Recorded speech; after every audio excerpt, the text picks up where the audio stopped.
नमस्कार दोस्तों, आज की इस वीडियो में हम बात करेंगे स्पेशली एक लकवे के मरीज के लिए कौन सी थेरेपी अच्छी है, कौन सी एक्सरसाइज अच्छी है।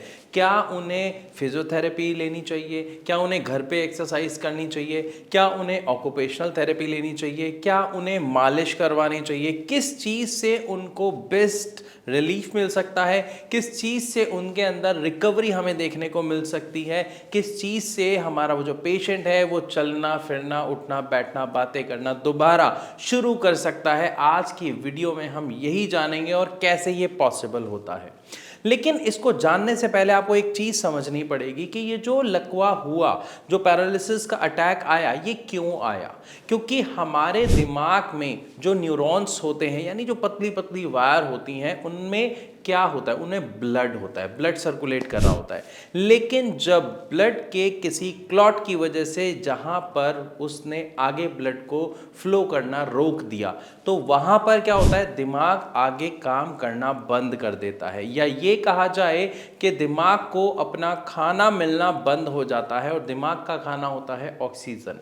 जैसे ही उसको उसका खाना मिलना बंद होता है, अगर कुछ ही घंटों तक ये ऐसा ही रहता है, यानी उसका खाना उसको नहीं मिलता है, तो हमारे दिमाग का वो वाला हिस्सा हमेशा के लिए मर जाता है। जी हाँ, आपने सही सुना, डेड हो जाता है।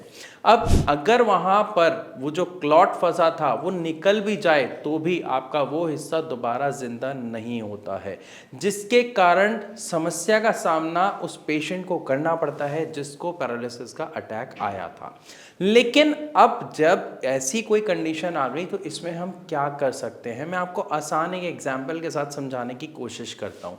अगर हम ऑफिस से घर जाते हैं ड्राइव करके, तो जिस रास्ते से हम जाते हैं वो हमें रास्ता पता होता है, हम आराम से वहाँ से चले जाते हैं। अब 2 मिनट के लिए मान के चलिए कि एक दिन आप वहाँ से जा रहे हैं और वहाँ पे जाम लगा हुआ है। अब आप क्या करेंगे, किसी नए रास्ते को ट्राई करते हैं, कहीं और घूम के जाते हैं, राइट। ऐसा ही काम हमारे दिमाग के अंदर होना शुरू होता है।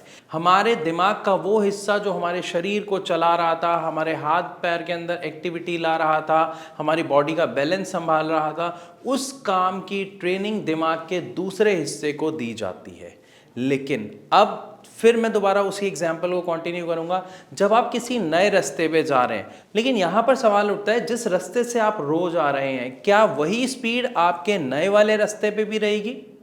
बिल्कुल सही आपका जवाब है नहीं, क्योंकि रास्ता नया है। आप सोचोगे कहाँ से जाना है, कौन सी रोड जाएगी, कौन सी रोड ब्लॉक है, आप देखते हुए जाओगे, राइट। ऐसा ही सेम प्रोसेस हमारे दिमाग के अंदर चल रहा होता है। यानी जब किसी को पैरालिसिस होता है, तो पहले 5 महीने में आप उस पेशेंट के अंदर रिकवरी देखते हैं, और वो रिकवरी आपको देखने को मिलती है, स्लो होती है, लेकिन हमारे पेशेंट के अंदर रिकवरी हो रही होती है। वो धीरे धीरे कुछ कुछ बोलने की कोशिश कर पाते हैं, चलने की कोशिश कर पाते हैं, हाथ पैर हिलाने की कोशिश करना शुरू कर देते हैं, और कुछ हद तक वो काम करना शुरू हो जाते हैं।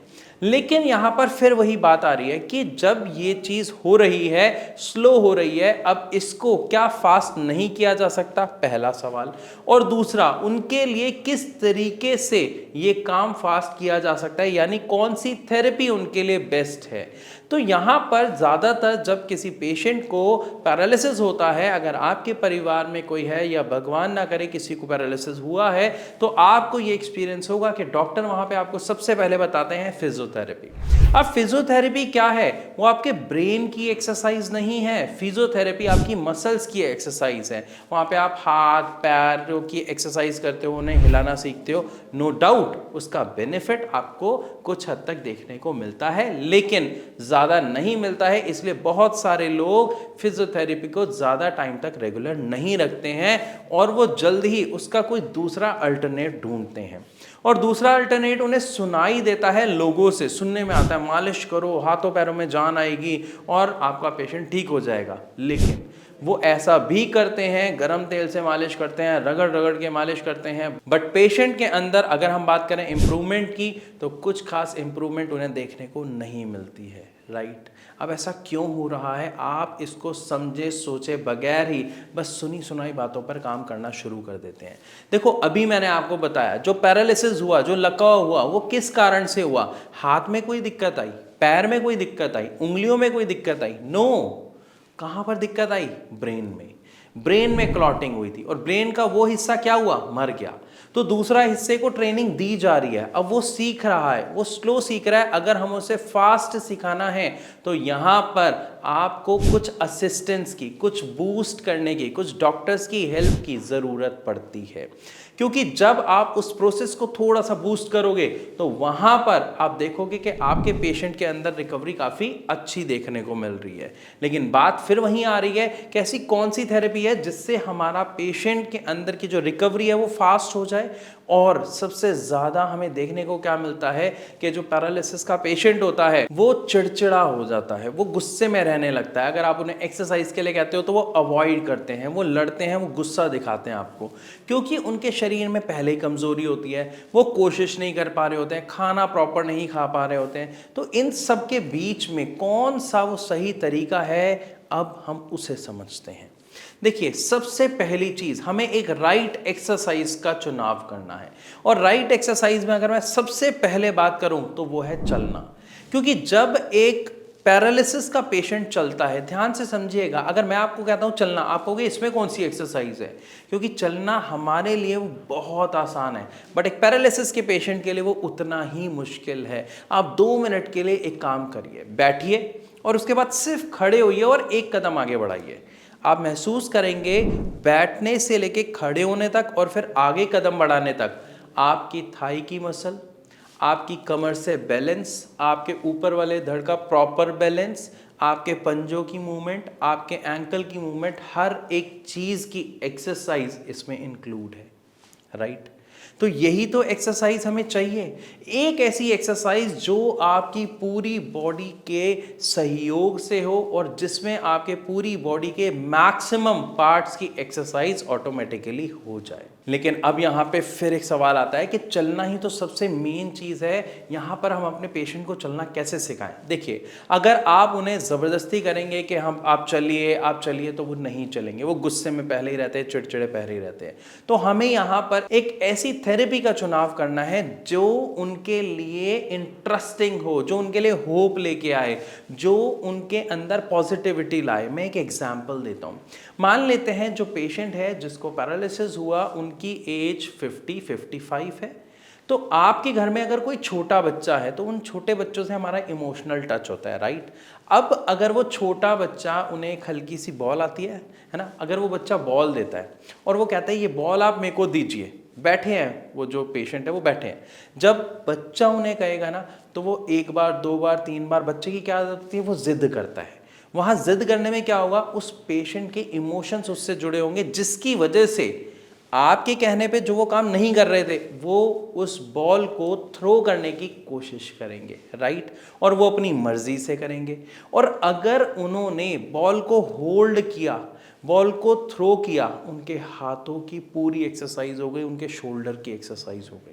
इसी तरीके से अगर किसी को प्लांटेशन का शौक है, गार्डनिंग का शौक है, तो आप उन्हें थोड़ी सी हेल्प कीजिए, थोड़ी सी डॉक्टर की असिस्टेंस लीजिए कि डॉक्टर इन्हें हम कैसे हेल्प करें। अगर कोई व्यक्ति है जो इलेक्ट्रीशियन था लकवा होने से पहले, मतलब उनका प्रोफेशन जो है इलेक्ट्रीशियन का है, या कोई है जो टीचर है जो लिखता है, या कोई पेशेंट है जो अकाउंटेंट है, तो जिसका जो काम है उनकी तरफ आप उन्हें एनकरेज करें करने के लिए। क्योंकि जब वो प्लास होल्ड करने की कोशिश करेंगे, जब वो स्क्रू ड्राइवर होल्ड करने की कोशिश करेंगे, या जब एक गार्डनिंग का शौकिया व्यक्ति गार्डनिंग के लिए गार्डन में जाएगा, बैठने की कोशिश करेगा, मिट्टी को डग करने की कोशिश करेगा, देन क्या होगा, पूरी बॉडी के हर पार्ट की मूवमेंट में उनको हेल्प मिलेगी। और वो ये काम किसी की मदद से नहीं, खुद से करना चाहेंगे। तो अगर आप मदद भी करेंगे तो वो आपके सपोर्ट को सराहेंगे, उनके अंदर पॉजिटिविटी आएगी और उनके अंदर आपको इम्प्रूवमेंट देखने को मिलेगी। इसी को हम बोलते हैं ऑक्यूपेशनल थेरेपी। ऑक्यूपेशनल थेरेपी यानी जो भी आपका ऑक्यूपेशन है, काम है, उसी को थेरेपी की तरह यूज़ करें, ताकि वो करने का हमारे पेशेंट का मन भी करता है और वो करते करते उसके अंदर इम्प्रूवमेंट भी आती है। क्योंकि अगर आप उन्हें एक्सरसाइज कराएंगे, फिजियोथेरेपी कराएंगे, तो आपके दिमाग की ट्रेनिंग चल रही है, वो ट्रेनिंग ऑलरेडी स्लो है, आप उन्हें करा रहे हैं 6 से 8 अलग अलग एक्सरसाइज, दिमाग किसी भी चीज में ट्रेंड नहीं हो पाता है। आप सिर्फ एक काम पकड़े, जैसे मैंने क्या कहा, कोई अकाउंटेंट है, कोशिश करें कि पेशेंट जो है वो अपने कंप्यूटर तक, लैपटॉप तक जाए, बैठे, उसके ऊपर कीबोर्ड पे चलाए फिंगर्स, जो उसके लिए अभी इम्पॉसिबल है। या फिर किसी को गार्डनिंग का शौक है, वो गार्डन तक जाए, किसी को खेलने का शौक है, बस वो स्पोर्ट्स ग्राउंड तक जाए। यानी कोई भी ऐसा ऑक्यूपेशन जो वो करते थे वो करने की कोशिश करे। और जब आप उसको रेगुलर रेगुलर रेगुलर यानी रोज रोज रोज रोज रोज करने की आदत डालेंगे, तो इसी प्रैक्टिस से हमारा दिमाग ट्रेंड होगा, और ट्रेंड होने की वजह से हमारे पेशेंट के अंदर हमें क्या देखने को मिलेगी? Yes, right, improvement. वो चलने की खुद कोशिश करेंगे, वो अपना बैलेंस बना पाएंगे, उनकी जो मूवमेंट है वो प्रॉपर हो पाएगी। मैं आशा करता हूं यहां तक जो मैंने समझाने की कोशिश की है वो आपको अच्छे से समझ आया होगा। फिर भी अगर आपका कोई भी डाउट है, कोई भी शक है, तो आप नीचे दिए गए नंबर पर अभी के अभी भारत होम्योपैथी के डॉक्टर्स को कॉल कीजिए, उनसे बात कीजिए। हो सकता है आपकी समस्या का समाधान आपको मिल जाए। क्योंकि जब अभी मैंने कहा कि हमें अपने ब्रेन के फंक्शन को बूस्ट करना होता है, उसके लिए एलोपैथिक मेडिसिन अवेलेबल ही नहीं है, बट होम्योपैथिक मेडिसिन में ऐसी मेडिसिन हैं जो आपके दिमाग की न्यूरोप्लास्टिसिटी को बूस्ट करती हैं, हेल्प करती हैं, बढ़ाती हैं। बस हमें क्या चाहिए? एक राइट ट्रीटमेंट, और हमारे पेशेंट की तबीयत के अंदर सुधार हमें देखने को मिल सकता है। फिर भी कोई प्रश्न है तो कमेंट के माध्यम से हमसे शेयर कीजिए, या फिर भारत होम्योपैथी के डॉक्टर से डायरेक्ट बात कीजिए। मैं आशा करता हूँ ये वीडियो आपको अच्छी लगी होगी। अगर हाँ तो इसे अभी लाइक कर दें। ऐसी और वीडियोस के लिए हमारे चैनल को सब्सक्राइब करना बिल्कुल ना भूलें, और प्लीज़ इसे ज़्यादा से ज़्यादा शेयर करें ताकि जितने भी पैरालिसिस के पेशेंट हैं वो समझ पाएं which is the right therapy. Thank you.